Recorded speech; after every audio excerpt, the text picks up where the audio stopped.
Oh, hey.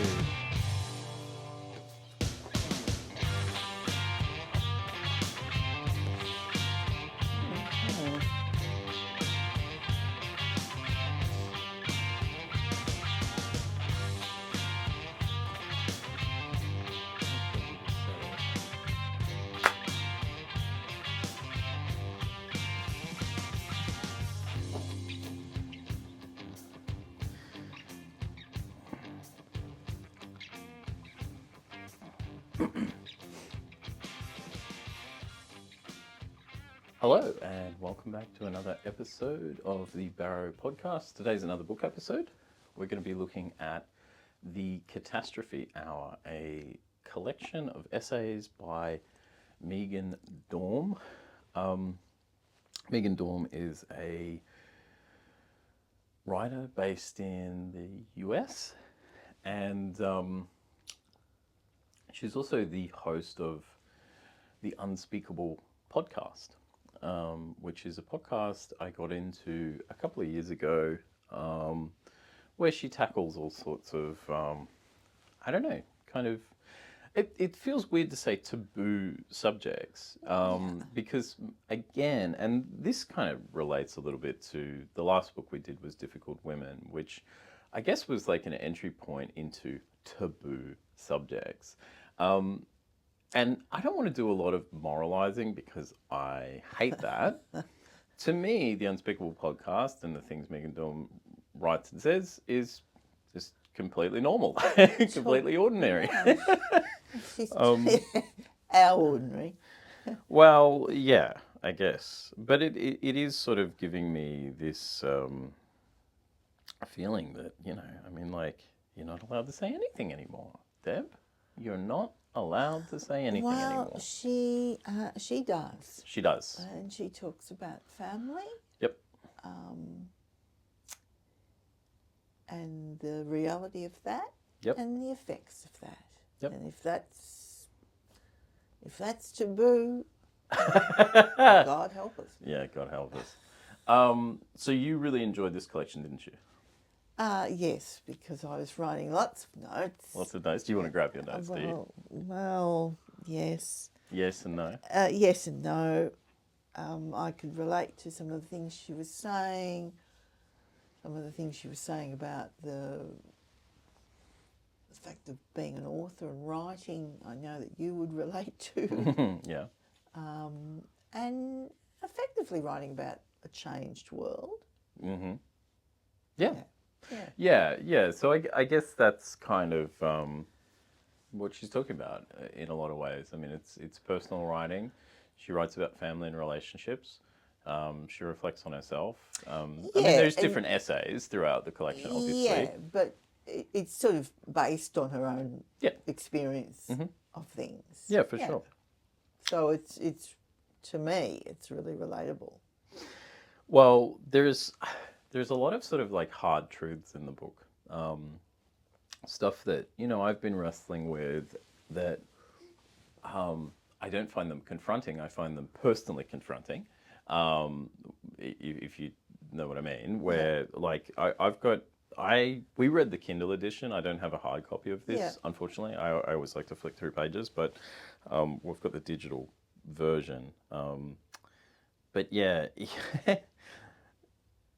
the realization, as monumental as facing up to the fact that I'm infinitely happier and less insane when I live alone, or possibly with a roommate who travels frequently, than I am when I live even with the person I love and care about most. And that there's so many of those moments of reflection throughout the collection that just grabbed me and really grabbed me by the lapels and really shook me around, because it's stuff I'm wrestling with. It's like personal stuff that I'm like, oh God.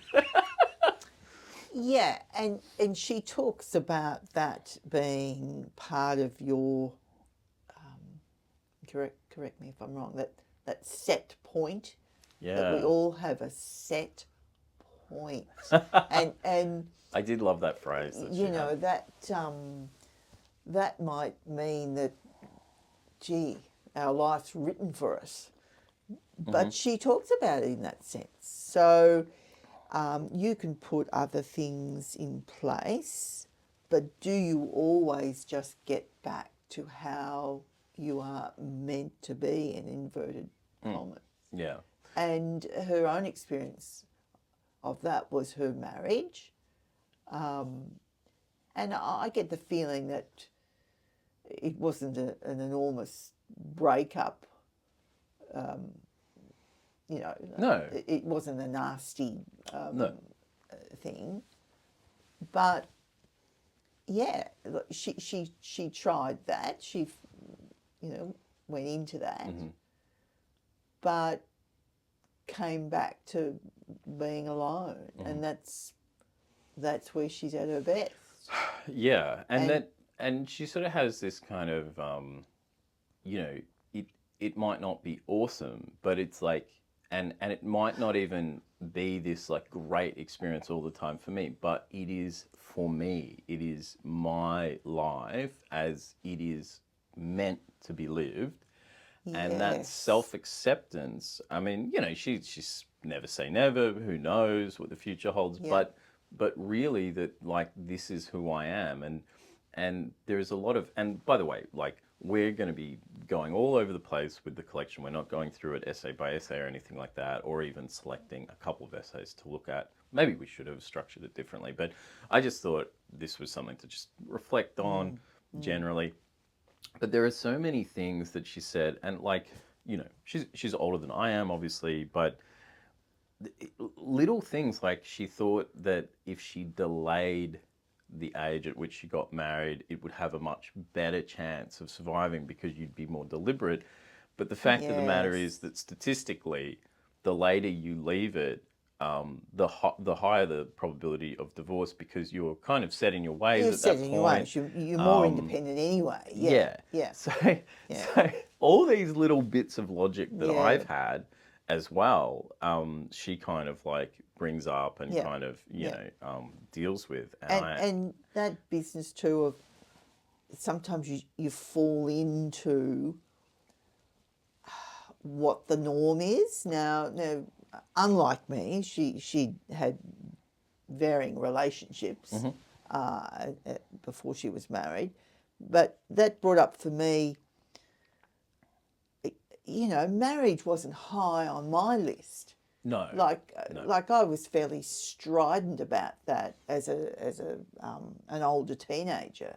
I was sort of going to go off and follow a career, and then almost suddenly you're not. You are enfolded in the norm. You're walking down the aisle. Yeah, and that's the thing. I mean, I the reason I put this to do today was because it follows on from the episode that came out last Sunday, which was like, we looked at your wedding and going down the aisle with your two parents and all that sort of stuff. But I was thinking, like, there's a lot, and the journey of us writing this memoir, there's been so much of this has been about,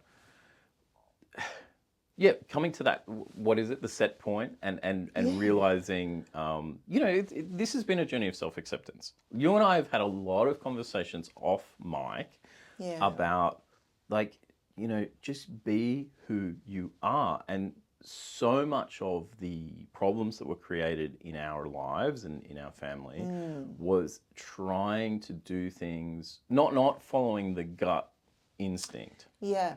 And the biggest one is you getting married. Yeah, and then another one where I pushed further than she did. I mean, she was quite definite that she didn't want children. And I mean, I pushed it out further, not following my my gut instinct, and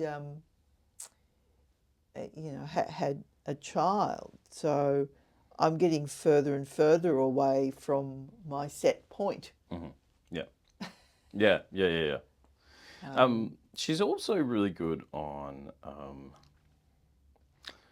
people, like the true nature of people. Like, I think she says at some point, I'm pretty sure I've got this is the right quote, but it's, in the aftermath of her divorce, like people start opening up to her. So it turns out it's something of a magical place, like a Narnia for disaffected adults. The broken in world, that's what she calls it. The broken in world comes with its share of strange, terrifying creatures, but ultimately procures a kind of divine comfort. During the first few months that I permanently separated from my husband, I found myself on the receiving end of dozens of domestic war stories. Friends I hadn't seen for a decade or more, whose apparently untarnished lives I'd followed on Facebook with a mixture of envy and genuine happiness for their good fortune, were suddenly wanting to get together and tell me how it really was. Having heard about my, quote, situation, they were compelled to tell me about the affairs and financial transgressions and mental health issues and slightly fucked up, less than totally existentially fulfilling children, and that now filled the void of their still discontented lives. People I'd long considered pillars of decency, and in some cases major geeks, turned out to have been shouting at each other in their kitchens, in front of their kids, in their driveways, in front of their neighbours, in the offices of their therapists and lawyers. They were sleeping with old flames at college reunions, keeping secret Tinder accounts, keeping secret bank accounts, developing gambling addictions, drinking too much, hating their jobs, hating their lives, hating themselves. It was horrifying. And what I thought about when I read that was it just sort of brought something up for me, which is that, you know, the truth of people, the truth of who people really are, it completely undermines the pretense we have with these contemporary mores about making that kind of that liberal virtue signaling. It makes it all the more appalling. I mean, what I'm saying is that, like, I think that right now more than ever, we are so fucking disconnected from our humanity, who we really are, which is to say that we are horrifying creatures, and we have this darkness, but there is nothing wrong with that. There is nothing wrong with that, and we continue to push it further out, to make it more wrong, to be more discontent with ourselves, more self-judging. And what I mean by this is it goes back to when we looked at Difficult Women by David Plant. At the end of that, I said, at the end of the day, they're just depictions of life. Like, it's just, it doesn't mean anything.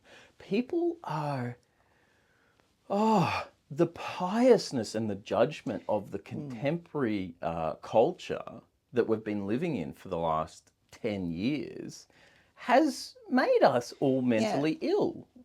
Because we were actually meant to get past that. I mean, the myths, the fairy tales are still promoted.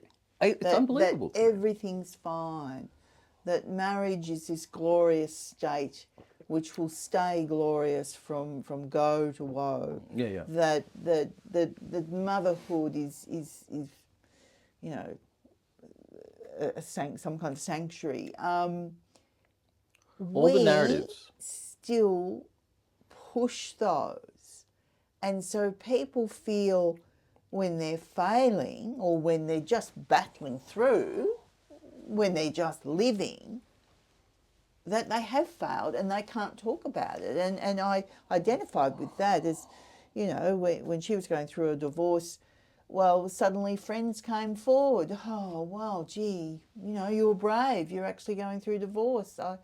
I need to go through it, but I can't, you know. So we had supposedly moved on from this, that we could live our true lives, but more than ever, we're adhering to some kind of almost celebrity ideal. Yeah, of course. I find it like... So she's just talking about life. Yeah. And then I think sometimes people are shocked by that, because she's just being honest. But that's what I'm saying. Is that I've got these things that I'm dealing with. My life didn't work out that way. My family's this, and there's consequences from that. It's just real. But that's it. It's like we are more shocked by ourselves than ever before because we've made it so that, like, you know, you are always failing because you just have these urges and instincts and whatever. You know, it's gotten, and you look at sort of, you know, this like bureaucratic everything in the workplace that you can't tell a poor taste joke. You know, it is such, no one can be a human being. And I think that too comes from the digital revolution. I mean, we're curating our lives on social media, so that's what it looks like. Yeah, we're all smiling happily in the beautiful family home with the beautiful clothes. Well, we've made the surface the reality. Yeah, we're saying that's the reality. Yeah. So expend all your energy putting on a good face. Yeah. It's all the wrapping. It's not the gift. Yeah, it's, and people like Meghan are not tearing that down. No. They're just speaking honestly, and then that goes to what we're doing. We're not trying to tear things down. No. This is our family experience. I'm just advocating for, like, being okay with your absolutely flawed, broken self. Yeah. That's what I'm advocating for. Is like, you know, trying to put a label on everything, and that's why I always said with the memoir, it needed to be a book about family, not a book about mental illness, because I didn't want to alienate the family in its craziness. I didn't want to say, but this is specifically a mentally ill family, so if you have the right medication, you won't be in a family like this, because that's what that sort of signals. That's what right. I'm saying is, like, your weirdness isn't weird. Everybody's like that behind the scenes, but everybody has become ashamed of that fact, and they've been allowed to be shamed by this kind of social bureaucracy that's been introduced, sort of dripped into the culture everywhere, where you're always on eggshells, like you're going to offend somebody, as if they wouldn't have a sense of humor, as if they don't like to get drunk, as if they don't notice good-looking people and want to have sex with them. What fucking insanity am I living in? Like it's just, it's a world designed by losers. Yeah, and it's sort of in that looking for some kind of self-protection, but that's not a real But also aim just either. the virtue signaling, like, I care about this, I care about that. You don't. No person cares that much. That's the truth. Yeah. So accept that too.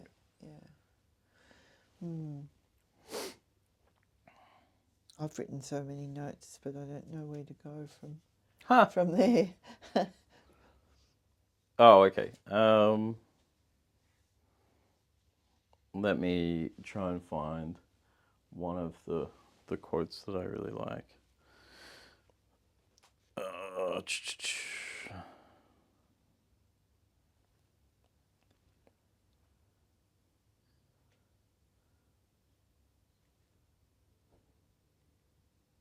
Just cut out the silence, Cass.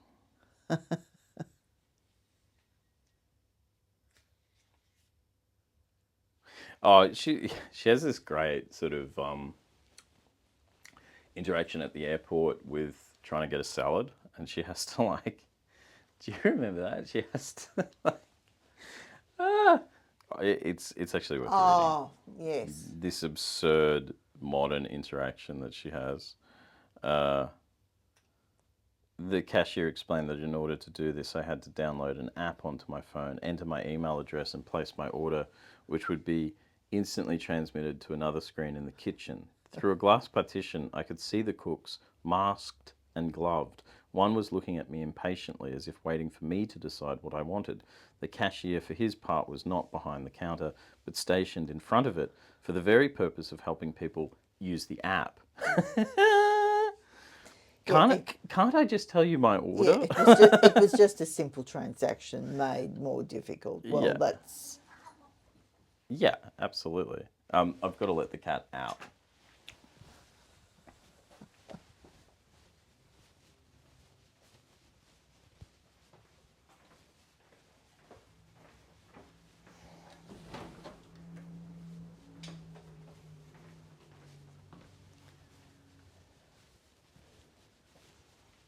Kingsley's doing sort of like crazy zoomies right now around the house.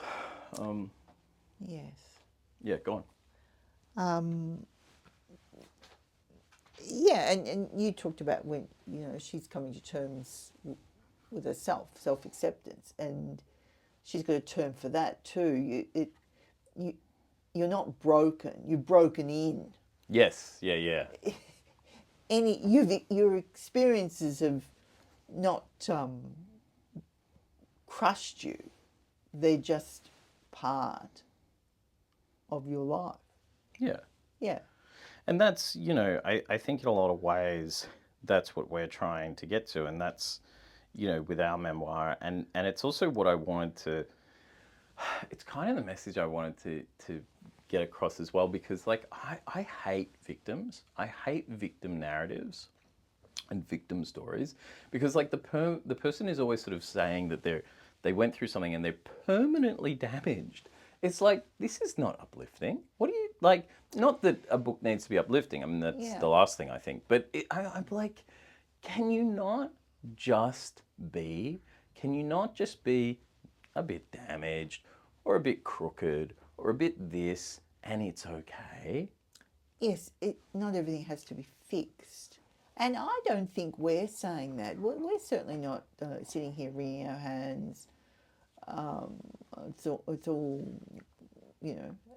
our parents' fault, or we're just telling it as it is. And she does too. I think so as well. I mean, you pointed out, was it her that, somebody had written something like, oh, but she's a bit harsh on her. Oh, yes. I was, after I'd finished reading it, and of course, when she writes about the family, it's so relatable. I want to get to that now. We'll get to that, but then I went off and I was just sort of Googling about her and what other things she'd done, and getting to know her a bit better. And yeah, there was some crit at some point in her life that, she speaks about her family rather harshly. And again, because I think I came down and reacted to you. How dare you? That's her experience. Yeah.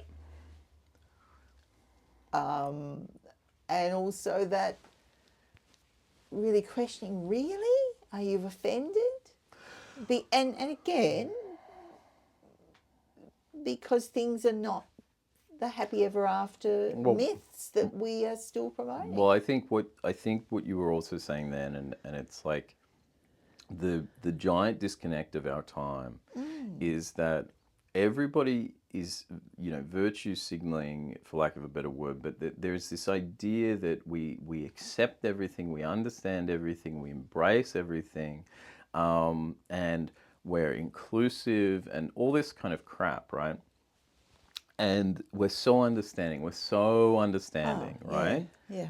That's the other point, yes. But as soon as you just a fraction move out of one of those containing narratives that we have about family's good, we have to love our mummy and daddy. And I don't think Meghan ever says she doesn't, but, as soon as you depict the family, anything, somebody comes out of the woodwork and says, you're being a little harsh there. You're being a bit harsh. And it's like, hang on a minute. I thought we were now in the culture of we listen when other people are speaking and lived experience matters most of all and all this sort of stuff. But it doesn't. It doesn't. There is no real empathy. No, and that's the great myth, as well as all the other myths that we still hang on to. That is the great myth of our time, that we will listen to you and we will have some kind of understanding where you are coming from. Mm-hmm. And that's, people are writing their stories and that's what's being promoted. Mm-hmm. But if your story is goes a little bit further than that, it's, harsh. deemed as harsh, but not only that, it's also deemed as untrue. That can't be right. Well, when you say that is, somebody's being harsh, there is that questioning of it, right? Oh, you're being harsh. It's like, Yeah. no, I'm telling you what happened. Yes. Like you're Yes. saying I'm and so then telling you'll it. doubt it, and I really Yeah, bristle. I know you with do. that. I know you do, and so do I. Because we have things. Because across our lifetime, we have encountered some rather extraordinary circumstances. Yes. Full stop. Yes. Yes. Yeah, and there's things that we have, and it's forthcoming, one of the particular issues, that I have received pushback on, and I'm amazed. And we'll get to that. But listening to the Unspeakable podcast and reading Meghan's work has given me, and us, I should say, a kind of resolve of like, actually, you can tackle tricky subject matter and actually put it down. And by the way, she's a very gentle writer. She's not confrontational. No. She's just absolutely honest in a way that comes from a lot of commitment to her craft and a lot of dedicated work. It's not coming from a desire to be divisive. No, her honesty and her calm approach is refreshing. And on that note of writing about your own experiences, there's a point she makes about doing that at a later stage. And I think we've actually exemplified that, because you've come a long way in reviewing the past from a sort of a reactionary attitude to where we are now, where we can look at all the players involved and actually get them, even though they've wreaked a lot of havoc on us. Yeah. And that was a point well made, that yes, tell your story and tell it with perspective. Yeah. So one of the things that came out of reading this collection was some overlap with the family. So I just wanted to read a couple of things. Like she writes about class, and she writes about the intensity of a small family really well, and it was something that we could really relate to. Yeah, sure. So my father had grown up extremely poor, raised by a single mother who was too proud to take welfare. This was always the explanation for the maniacal aversion to asking for help. I thought that was, like that is a core aspect of the cultural identity of our family. We don't ask for help. Yeah. And so she goes on to say, every Halloween, and I found this really funny, a struggle session ensued over trick or treating. My father likened it to door-to-door begging. My mother thought it was a tacky practice for any child older than 8. As with many disputes with my parents, I fought back until I was not only exhausted, but forced to admit that I agreed with them. I mean, how could you not? It's obvious that Halloween is a low-rent holiday. It's clear that asking friends, or heaven forbid their parents, for rides home from school is presumptuous and puts them in an awkward position. And I just thought, man, don't get me started on having an unrequited crush and admitting as much to anyone, least of all the object of the crush. This is a no of such magnitude that even writing this sentence makes me wince, because it suggests that I have in fact wanted things from people that they were not willing or able to give me. And then she goes on to talk about the effect of that. So she spent the rest of her life her early life, not asking for anything, or asking for as little as possible.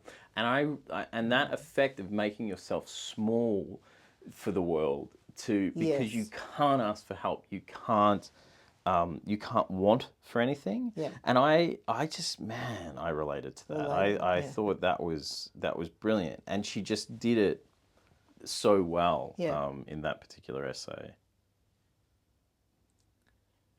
And her description of family as the island.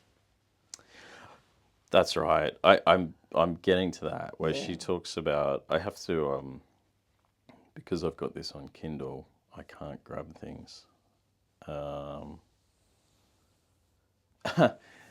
Yes, there's just so many brilliant quotes. When you're terrified of acknowledging yourself as an outlier, you'll do anything to create a new norm, including pointing to an obvious fiction and insisting that it's a fact. I was thinking about like the normalization of our situation. Yeah. And then when I get to it,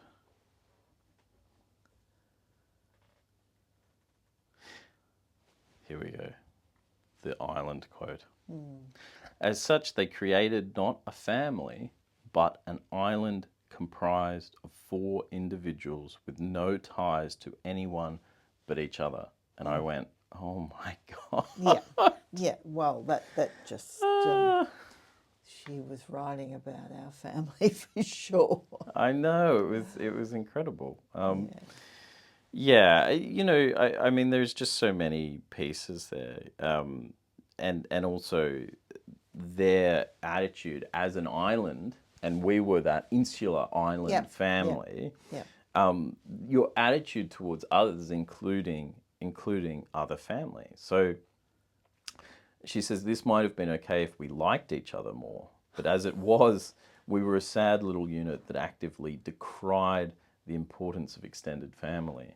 Getting together with relatives was for rubes, or at least our relatives were rubes, so it was lucky for us that we never saw them. And I just went, how could someone from another, you know, in another hemisphere, in another country, at a different point in time, experience the exact same thing? Yeah. And yeah. therein is the value Of writing. And being open and honest, so that someone who's struggling, like we've been struggling, oh hey, yeah, I'm not completely isolated. Yeah, yeah. Yeah, no, go on. Well, I was going to go on because I thought her comments and essays about writing itself were things that you could absolutely identify with. Oh, for sure, yeah. She talks about the demise of of writing and authors being not looked after. Yeah. But she talks about the pure artistry of putting pen to paper, and I thought all of those things you would definitely identify with. Oh, certainly. Her stuff on writing's really good, but it was the family stuff that really got me. Where I mean, it's this central contention for us in what we're doing is that wondering how we got here. And she writes that still I wonder how I got here. What parts of my island existence are the result of cognitive hardwiring, and which came about because of choice or circumstance? And, I think fundamentally that is something that you and I are grappling with, even still, is like, where we've ended up is, even doing this memoir, is this a choice or is this... an extension of that lone existence. Yeah. And that's her point too. She's happier alone. She's alone in her oddity. Yeah. But is that because of the island experience? So it gets back to, was she wired to be that way anyway? To be that way, yeah. Doesn't matter what experiences you have. And it's such a harsh thing because it's like, are you made an outlier? And if so, then you are cursed to be an outlier in the world. Yeah. And that's, I always found that, it sort of relates to being an only child. It's like, I didn't choose to be an only child, and now society has a perception of me Yeah. as such. So I have to wear that, Yes. even though Yes. I never wanted it. And that kind of sort of being set up, so to speak, to be a particular kind of person. I mean, I struggle with that. Like, I have some anger about that at times. But again, it's about self-acceptance and being like, this is who you are, whether you were made that way, whether it's hard work. Like, you really are only going to make life so much worse for yourself if you fight it. Yes, because that island metaphor it speaks to the compound that we created. Yeah, of course. And I've continued to create it. Yes, you have. I haven't had another relationship. Nope. I've lived alone. Yep. And you are battling with the same things. Yeah. Well, am I destined to be alone? What do relationships do for me? You're still battling that. Yeah, like, how do I feel about And I think you've always thought, well, I'm not going to give in to that. Yes. Yeah. Whereas I just continued it. I didn't even really consider any other way. I've tried to fight it. I've tried to make myself quote unquote normal, and which is an awful expression and an awful thing to do to yourself. Yeah. And I have continued to fail and be proven that I am who I am, and I am not. Again, I'm saying this facetiously, I am not quote unquote normal. And then that kind of reinforces the idea that, oh my God, I'm not normal. Oh my God. And the pain of not having the ability or the desire to be as others are, that has been horrible for me. I mean, it's really tortured me. You have moved on. Somewhat, Somewhat. But she talks about all this sort of thing in a very frank and honest way, and not, I don't get the impression that she's brought down by this. No. She is who she is. Yeah. And no. She's a great example of self-acceptance. She's but not without consciousness and not without moments of doubt. Like, it's the good message that I've accepted myself. That doesn't mean I still don't have days where I wish I wasn't someone else. Like, you're never going to be free of that either, and that's something you have to accept. That's right. So, she does it. But what I wanted to say to sort of round the episode out was that this has been, and it's a quote, she said of the family that, I feel sad not about what we didn't have, but what we could never bring ourselves to want. Yes.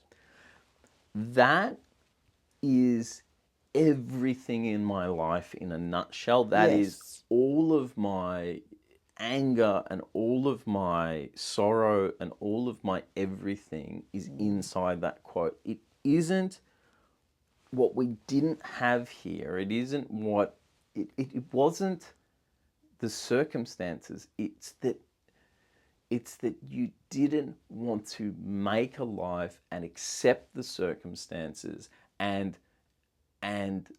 you didn't want to be happy. That was always my issue with this family and with the circumstances we were in. After my father left and you and I moved in with your parents, that was fine.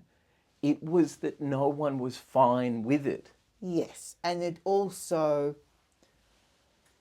it became the final act.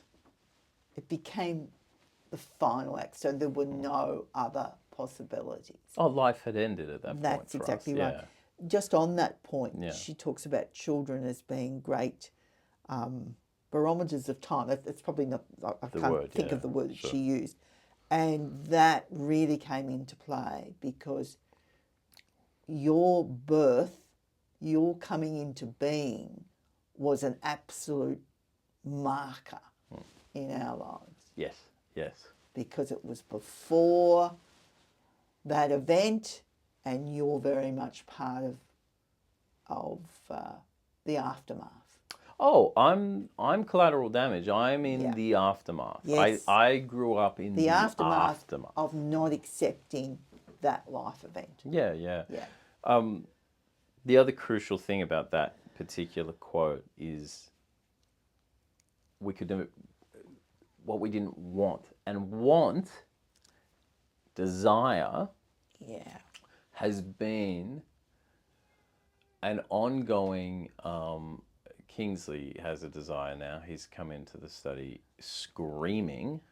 And I think he might have a desire for more dry food, please. Hello, buddy. Hi there. Come and be on the show. Come and be on the show. There you go. Come here. Desire has been such an ongoing thing with all the conversations we've had about, self-acceptance, making a life for yourself.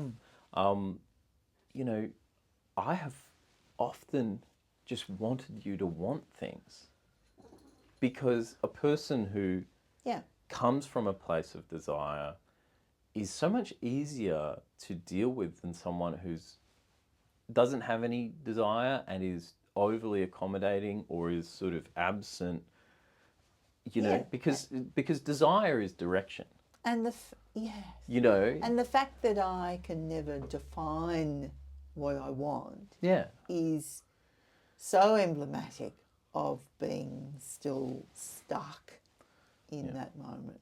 I do want to, we'll dig further into desire and that absence of it, because I always have said that I think you cut desire out of yourself as a coping mechanism, but that's something, maybe we've already talked about that, I don't know. Yeah.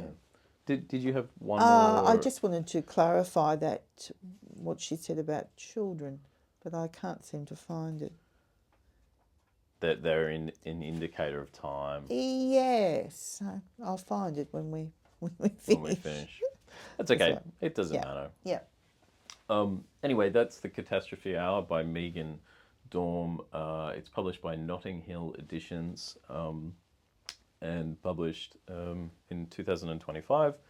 So go and get a copy of that. That's a great essay collection. And she's got other essay collections, and her show, the Unspeakable Podcast, or I think the title might be changing to the Unspeakeasy.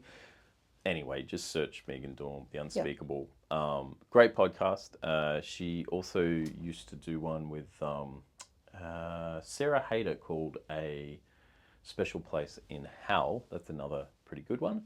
But yeah, I'm a big fan of the Unspeakable Podcast, and I believe she's doing like sort of live events more these days as well. Okay. In addition to that stuff, she lost her house in the fires in California recently.